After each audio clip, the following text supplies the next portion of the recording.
Yusek, magandang umaga po. May we have the palace's reaction on Mayor Baste's statement over the weekend saying na walang utang na loob si Pangulong Marcos kasi parang nakalimutan na yung tatay niya, yung nagpalibing sa kay former President Marcos Sr. sa libingan ng mga bayani. Your thoughts on this, ma'am? Yes, opo. As early as 2016, dati pa pong senador ang Pangulo ngayon. Nagpasalamat na po ang Pangulo, 2016 pa po, sa Supreme Court na nagbigay ng desisyon na dapat ilibing ang kanyang ama sa libingan ng mga bayani. Nagpasalamat din po siya. At babasahin ko po ang mensahe. 2016 pa po ito na magpasalamat ang dating Senador Bongbong Marcos. And I quote, "We also would like to extend our sincerest gratitude to President Rodrigo Duterte as his unwavering commitment to this issue sustained us this past several months. Our family will forever be thankful for this kind gesture." Noon pa po sila nagpasalamat.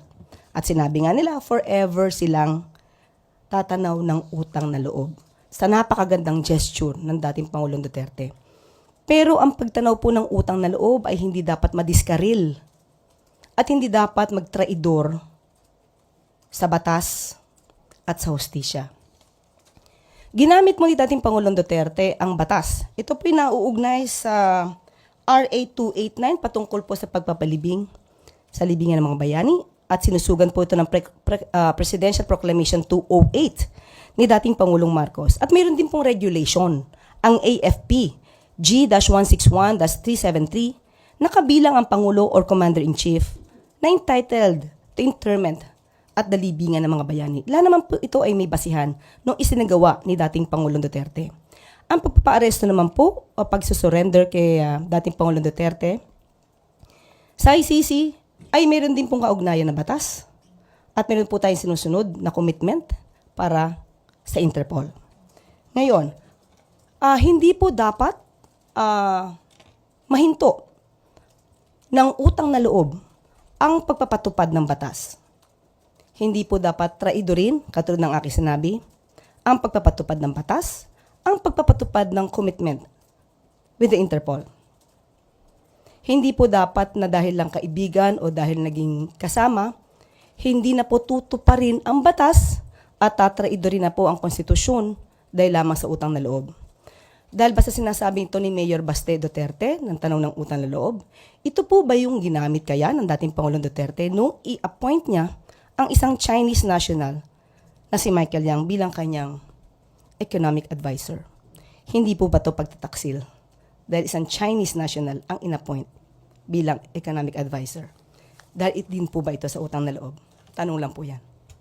Ma'am, is Malacanang or hindi po ba concern ng Malacanang with what's happening in Davao considering the huge support that Davao is giving to the former president?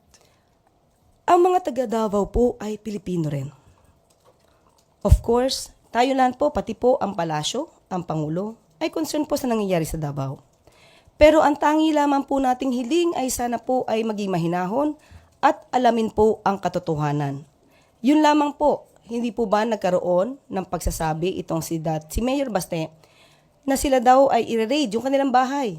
Again, ito po ay walang katotohanan. Tinanong po natin si General Torre patungkol dyan kung mayroon pong operasyon ng pag-raid sa bahay. Kasi yun po yung sinasabi nila palagi. Can we consider this as fake news? Can be. Uunahin ba natin sila idemanda dahil nagpakalat ng ganito? Pag-aaralan. Pero, nung sinabi po ni General Torre na walang ganong operasyon, hindi po ba ang sinagawa nilang pagsasabi na may pagre-raid ay nakagulo sa isipan ng mga taga Davao City? Sana po, yung mga kababayan po natin, lahat po tayo dito ay Pilipino. Magmasid lang po muna tayo. Yun lang po ang tanging hiling natin. Okay? Sige. Ivan Mayrina, GMA News. Related question, ma'am. Yes po. At what point does the government draw the line between free speech and inciting to some, maybe rebellion or sedition or overthrow of government? Yes. Kasi ho, may mga words were uttered in those many gatherings over the weekend. Minura po ang Pangulo, may mga maanghang na salita. At what point does the government draw the line? As we can say, the President is not onion skinned. Okay? Usually po, hindi po siya nadadala ng ganyan. Pero, kapag ka po, nandun na po yung elemento ng inciting to sedition, which is, of course, without any tumultuous uprising, but they are encouraging people to sow hatred to the government, to the president, then we have to step up How? by filing cases, complaints. But as of the moment, there's no indication on the part of the president that he will do that. And is it a cause of concern for the president na marami, hindi lang ho Davao, marami hong mga lugar sa buong bansa na nagkaroon ng similar protest actions?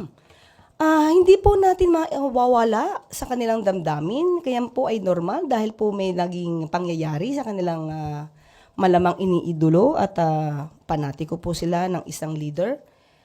Hindi po natin pipigilan ang kanilang pagsasabi ng kanilang mga damdamin. Huwag lang po sigurong lalagpas na magkakaroon po ng alarma at masasabi po natin na yan po ay sedition or inciting to sedition na po. Thank you.